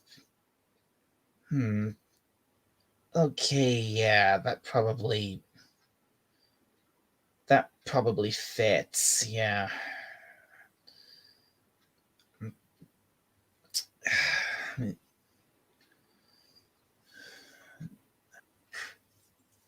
I mean, it maybe 15. I mean, I'm not really sure how old the son was. I mean, you do have to take that into consideration. The son that he had with that scientist. So yeah, maybe it might even be like in between How old was 10 to 17 years. how old was that son of Kirk's in that wasn't he a teenager or something? Yeah, that's what I was thinking. Like he was like a teenager, like 17 or so. I was thinking. So it could be in between a 10 to 17-year gap in between there, depending, because I forget exactly the episode when he meets her, or if they ever even showed it. Carol Marcus. I don't recall. I know that Vic Mignogna, when he was doing Star Trek Continues, he actually had an episode in there that was supposed to take place like when the original episode or the original series ended abruptly. He was telling the story as it continued. So he did have an episode in there where he met her and they'd slept together. So presumably that's the time of conception for the son. So Right. I never. I've I've heard of um I've heard of that, Star Trek Continues, but I've never actually seen any of it. oh, it's really good. My good buddy Wes Moody, he usually does trekking on Tuesdays, and what he would do a lot of times is he would run one of the episodes, and then we talk about it afterwards. And a lot of those episodes were done really well. I mean, considering the shoestring budget that they were working on, they made some really nice sets. I mean, granted, they're not going to be they're not going to be Nimoy, they're not going to be DeForest Kelly, but they did the best they could to be those characters without trying to so much impersonate the actors. And I thought it was pretty well done. We actually, the funny thing is when he did a wrap up of the series, it was a 2-parter. Vic Mignogna himself pops up into the chat, and he comes onto the panel and talks with us for a while about it. Oh yeah, I heard about that. That was a whose live stream was that again? That's Wes Moody. Wes Moody. And I'm not okay. I'm all right. I'm not subscribed to him. I don't think. But you actually had the guy. But you actually had the guy who behind this thing actually came on and talked to you on that live stream. Yep. Well, that's cool. That's really cool. It was a lot of fun talking with him too, and I mean, he talked about the love that he had for the franchise growing up watching it when he was a kid, and he just wanted to pay respect to that, and he wanted to tell a I mean, continuation story that we didn't get when the original series was abruptly ended. well, it makes sense. Well, that makes sense. And the only, I mean, this, I mean, Vic Mignogna. I mean, the only, the only thing I'd heard about, knew about him was, well, was how screwed over he was by Funimation. No, I didn't even hear about that one. It was really bad.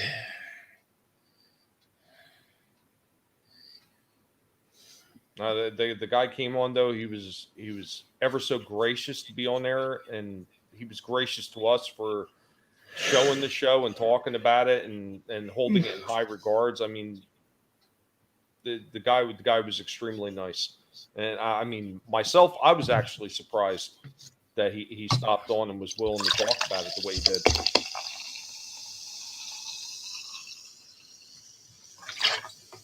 I mean, it's just really is a shame that there isn't a lot more people like that with the respect for these franchises out there working on them. I mean, just imagine. So you're talking about that Cowboy Bebop, talking about the people that are like legitimate fans of the show, you know, or writers of the show. If they were to have come back and actually done it and done it right, then maybe you would have wanted to watch it at that point. If they'd, because it was, yeah, look, because this is 2021, and because it was on Netflix,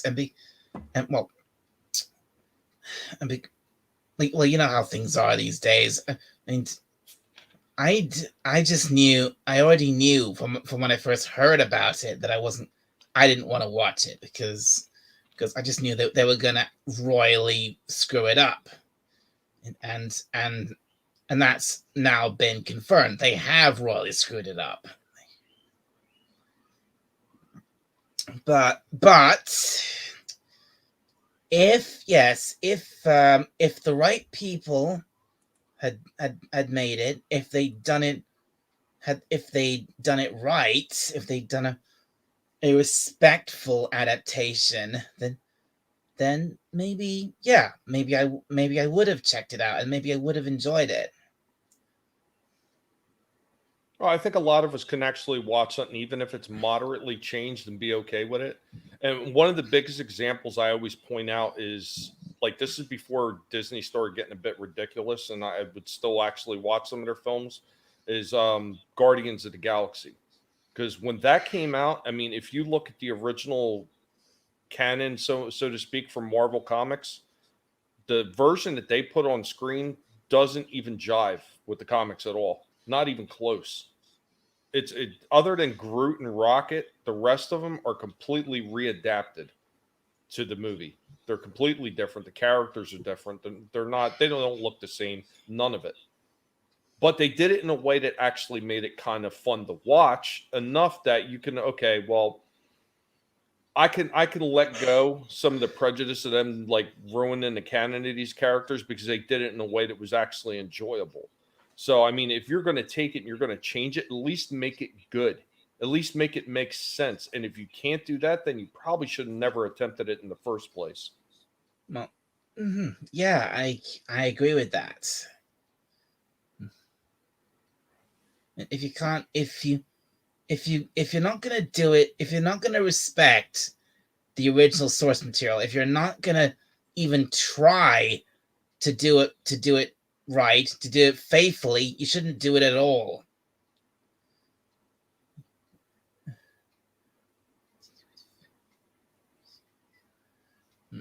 I mean, and also frankly, I lost interest in the MCU quite a while, quite a long time ago.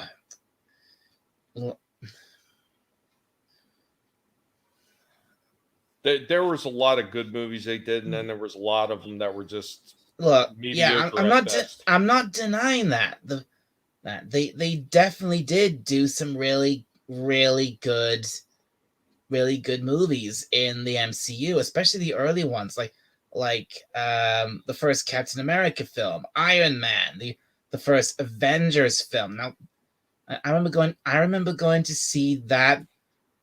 I went to the cinema to see that, and I enjoyed it from beginning to end. I thought it was amazing. And I really enjoyed the first I really liked the first Iron Man film, and and the first Captain, and the film that I think that actually convinced me to get into the MCU at all was Captain America. That one felt very much like the original comic book, from what I remember. I mean, it was very close to the original source material, which was very interesting. Yeah, I but had a hard time with Thor though, because they changed so much about yeah, it. the original, the first Thor film. It's okay. Yeah, it's a bit of a mess. It's short. It's rushed. It's kind of it's a bit it's frankly it's a bit campy at times, especially with Thor himself. Went, oh hello, son of a red shirt, great to see you.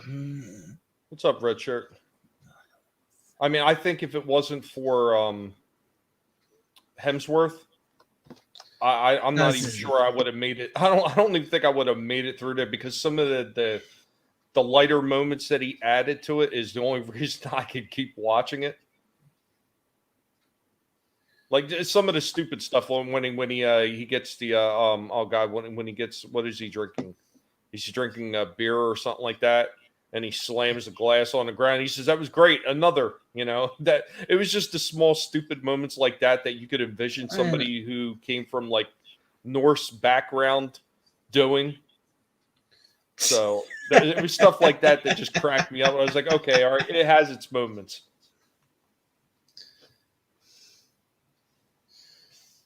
yeah. I've already, yeah. I mean, one thing with the Thor movie, it's very short, probably too short. I mean, you can probably argue that a lot of movies these days they're far too long. The Thor movie was far too short. And they had to cram too much in that short amount of time. Yeah, there was too. Yeah, they crammed too much in too short of a runtime.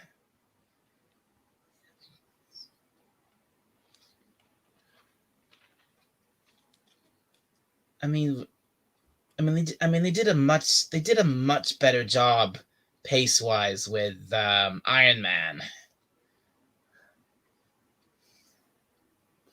because like the first, because they gave, I think they gave us just the right amount of time to introduce Tony Stark, to have him put under that situation where he's captured by those I suppose the word for them is terrorists, right? Yeah, that's Yeah, the safest word to use, I think. Yeah, or who are, in ironic twist, are using his very own the weapons that his company developed to wage their wars. and well, he comes to like, that's like puts a huge pin in his ego, and that brings him back to earth and makes him realize, oh shit, what have I done?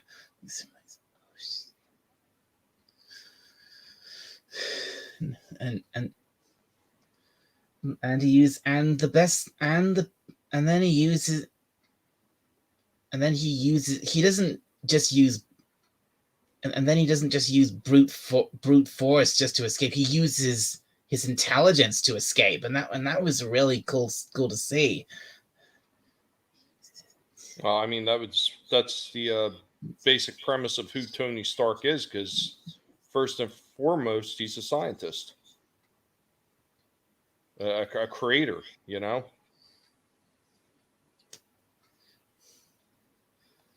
So, and that was like the first 15, what was it, the first 15, 20 minutes of the movie, and that I think that was like just the right amount of runtime and just the amount, to really have Tony go through his character journey before he goes on to develop the classic Iron Man suit and probably become Iron Man.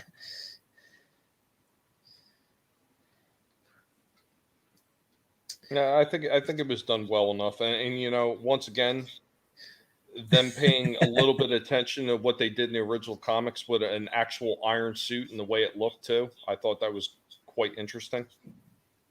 Yeah, and also the part where the scenes where he was first developing the suit and testing it, and he kept having all these mishaps. That made me laugh.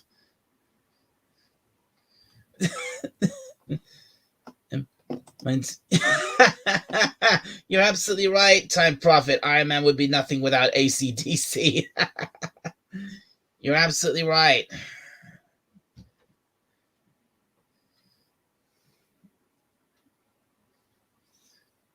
Oh my god, I love AC/DC.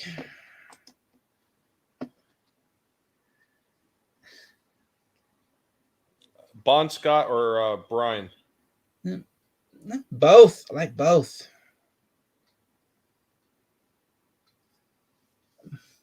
Did you see that thing? You asking me which one do I prefer? Yeah, which one do you prefer? Hard to say. Probably Brian.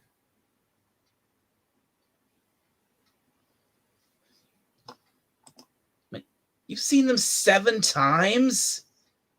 You lucky. I'm jealous, man. I'm jealous.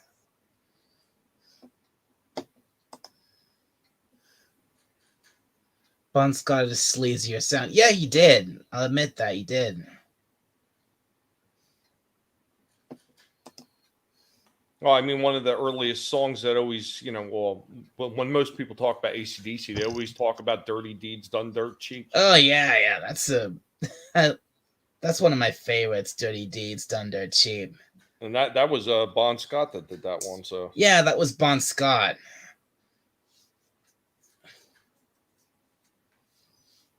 But I mean, I seen something pretty recently. It was AC/DC had Brian Johnson, and he did a little studio version with oh god, what's that? Jim Brewer, the comedian. Really? Yeah. It was pretty funny. Like he was singing on it with him. They were doing it in like a studio. Wait a sec. Was he singing "You Shook Me All Night Long"? I forget which song it was.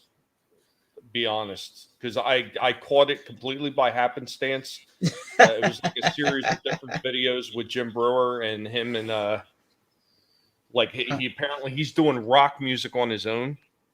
Highway to Hell is the best, Time Prophet.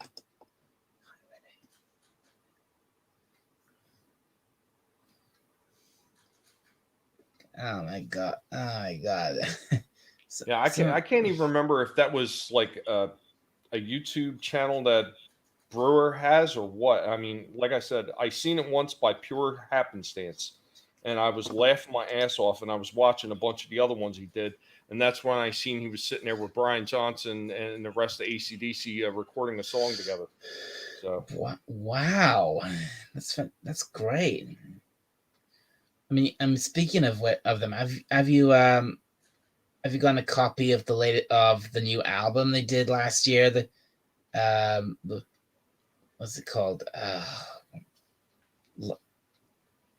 Power Up. That was called Power Up. Have you heard any of that? Have you got that album? I don't have the album. I Oh, mean, I can't tell I you the do. truth. I've got a I copy can't. of it. I'll be honest. I can't even remember the last time I went out to a store and actually seen albums sitting on a shelf. And I don't like downloading stuff like that. I despise it. Like, somebody tells me, "Oh, well, you just download the movies." I don't want to download the movies. I'd rather get a physical copy in my hand. Look, that's what I did. I did get a physical copy of it, of Power Up. In fact, I didn't just get that. I got the special edition box of it. Nice. Yeah. It's so hard to find a lot of these places that sell that stuff anymore. I remember when I was a kid. I mean, there used to be places all over the place. Like you couldn't walk into any regular store and them not having a big giant aisle with albums, or at the time, cassettes, and then of course later on CDs. But I mean, now they're so far and few in between. Like the last time I went to a Walmart, they didn't have any CDs. I don't even recall. I was just in Target the other day. I don't remember seeing CDs. I mean, I know they got vinyls back, and they had a whole aisle filled with vinyls, but I don't remember seeing CDs. Okay. This copy. Well, okay. Well, this copy I've got of it. It's a CD.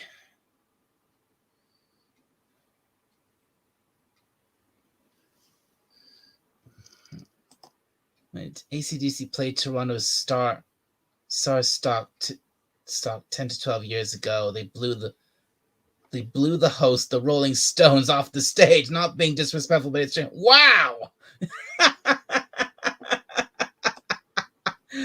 Oh, that's fantastic.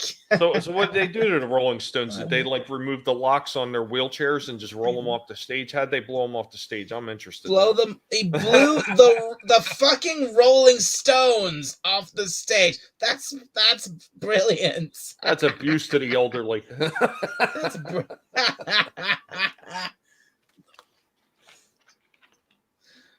oh God. Yeah, I was just watching another video earlier, just another one, just pure happenstance, and it was 2021. It was Motley Crue playing, and I was like, just like listening. I had to shut it off because I couldn't listen to Vince Neil anymore. He just sounded like absolute garbage. I actually did go and see AC/DC once live when they were touring. I think it was back in 2016 when they released the Rock or Bust album. Yeah, that was it, Rock or Bust. And wow, it was one of the best nights of my life. But the only thing is, though, Brian wasn't heading for them that night because like a few weeks earlier, while I think they were touring, they were playing in either Australia or New Zealand or somewhere, and Brian had been told to stop because he basically he was forced into retirement because they said he was going deaf.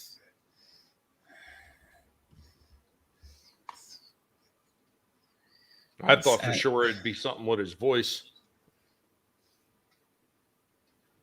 Like you could hear it in his voice from all those years of doing that grinding type of singing.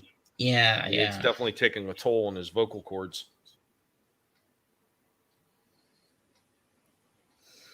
I mean, Brian Johnson, never mind just doing AC/DC. He is such a cool guy.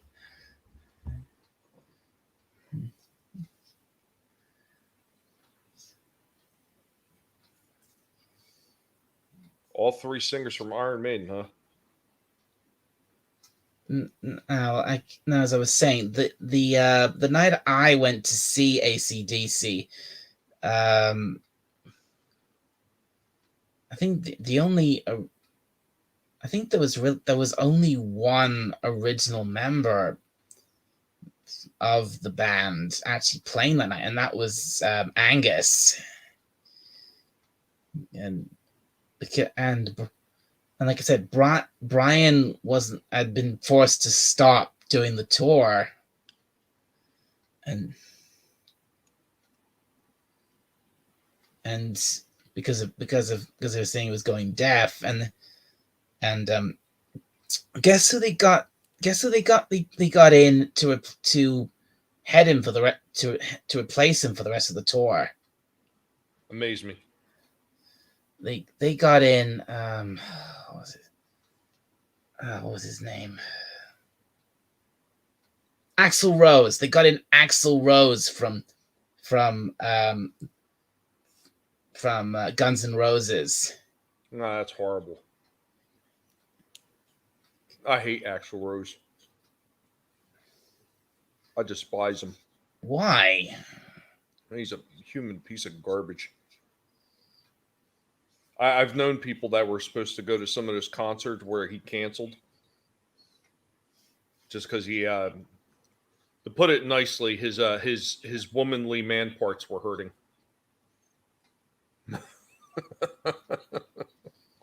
Oh. I have no love for that guy.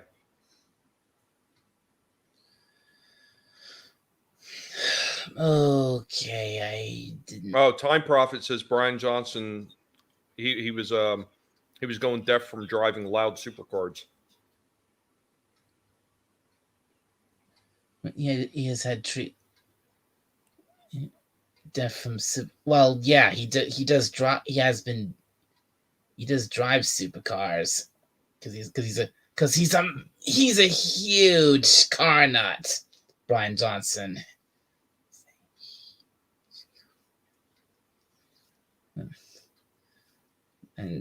And I know he's back with. I know he's back with AC/DC because he came back to record the new album. He came back to record Power Up.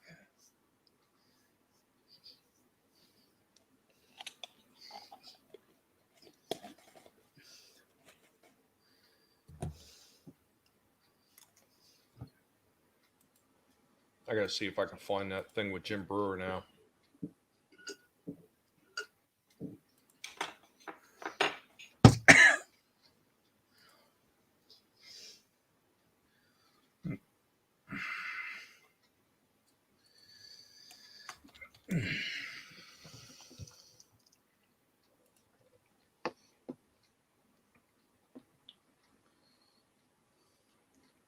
Rock and roll ain't noise pollution.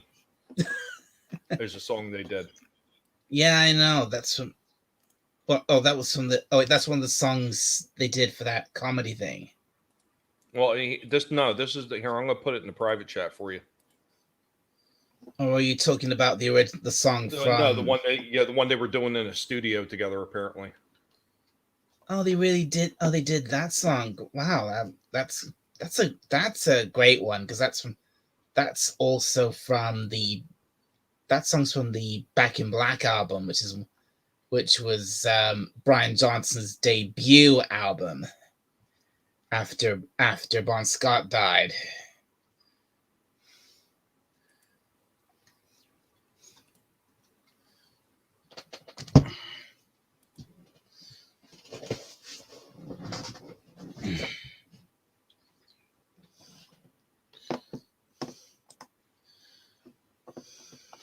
Yeah, I'd seen a couple different recordings of this. The original one, I thought I seen it on Jim Brewer's channel, but the first one that popped up is this other guy's channel. So either way, it's the same thing. Well, I think maybe I'll take a look at it after I end the stream. It's definitely interesting. I mean, if you like AC/DC, you probably find that pretty interesting. Yeah, you could tell Jim Brewer is just like sitting there like a little kid, like having the time of his life. Because apparently he is a huge AC/DC fan.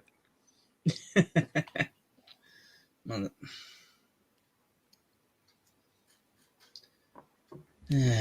God, it was.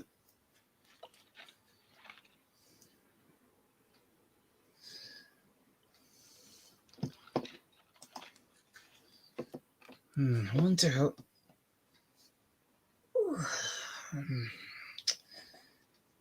Hey, listen. I'm not.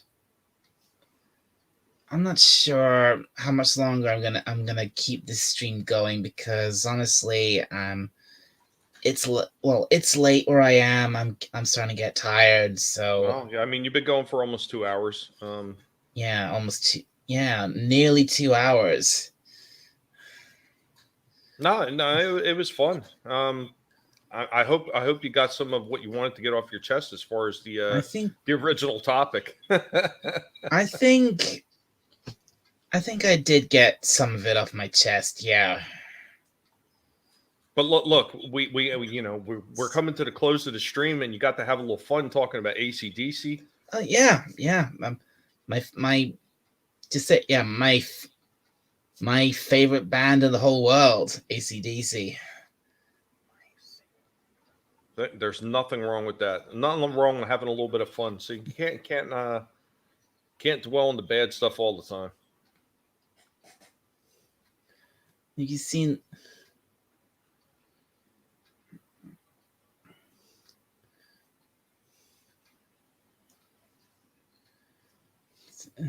So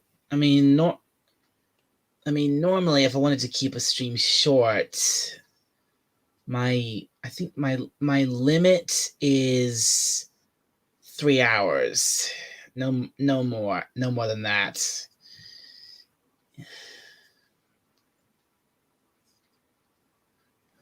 You know, I totally go by here's the way I judge how long my stream is going to go when I wind up doing them.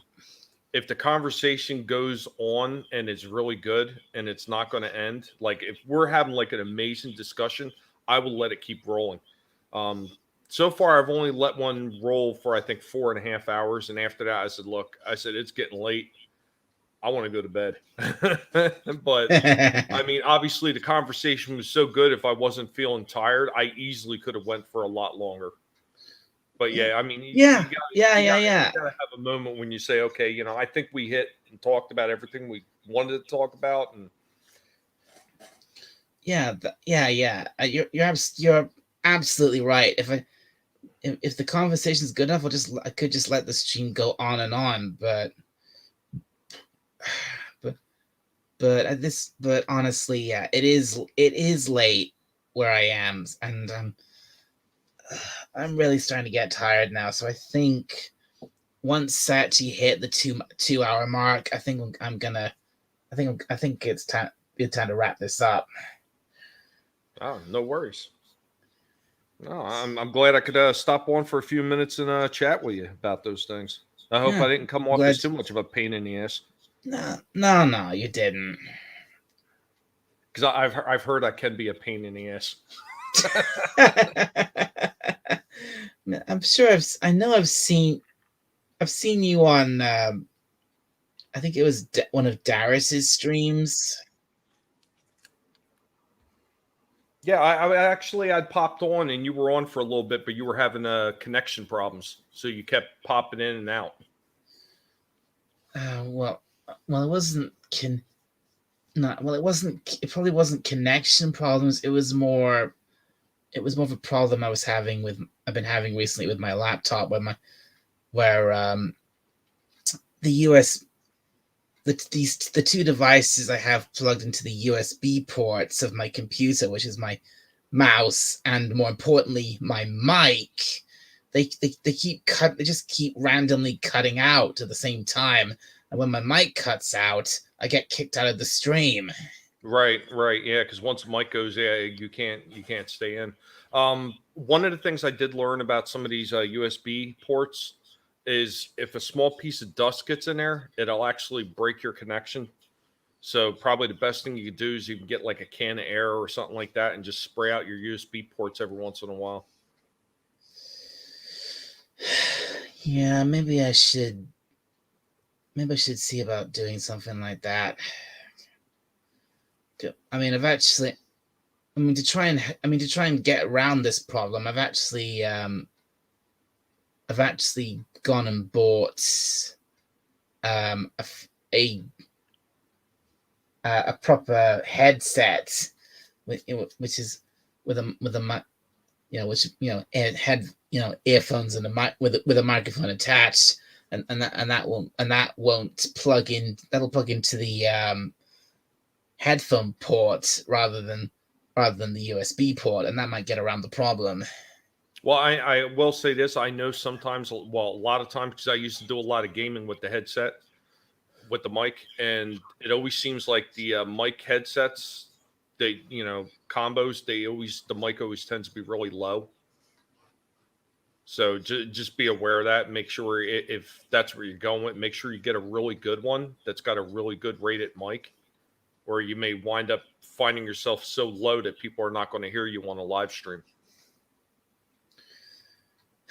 Well, I won't.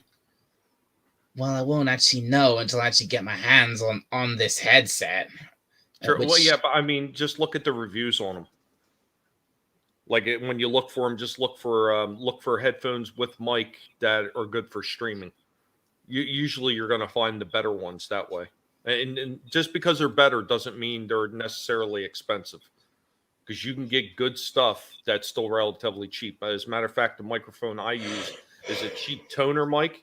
I think it costs $35, but the sound on it is pretty good. So I have no complaints. Well, this headset I bought was just over. It was just over 20, not dollars, £20.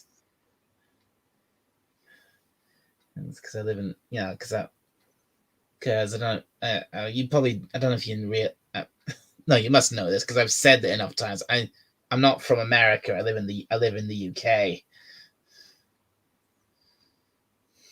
Yeah, well, I mean, I've got a few friends that live over in the UK. I mean, I talk with Jens a lot, Jens Patterson. So, but I always bust his balls because he always says quid. And I said, well, why do you want to trade squid for everything that you're buying? I don't know. I just yeah, not squid, quid. I get him with that every time, though. Every time he knows I'm going to say it, and he's still.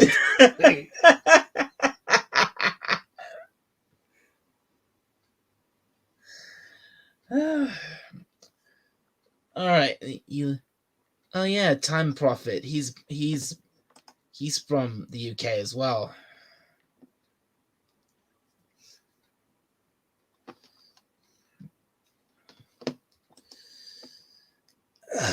All right. Well,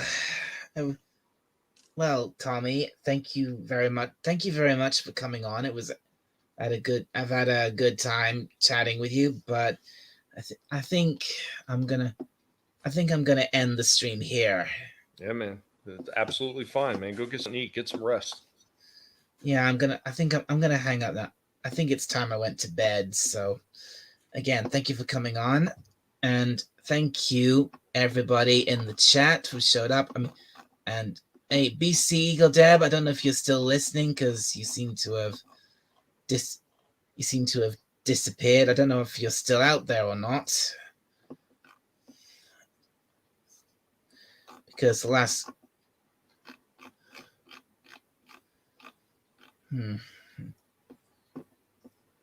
is she still out? What was our last message from BC? Last messaging was probably, well, I'm seeing 6:16 my time, so that was that one. Oh, she left. She had to go. But my aunt. Oh no. Oh no, that's terrible.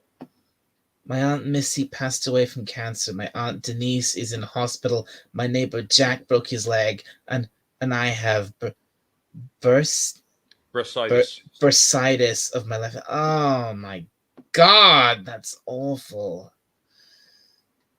Oh, BC, I had no idea. I'm so sorry.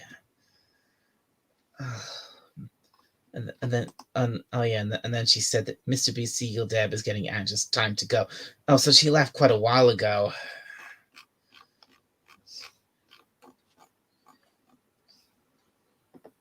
No, I wish her well.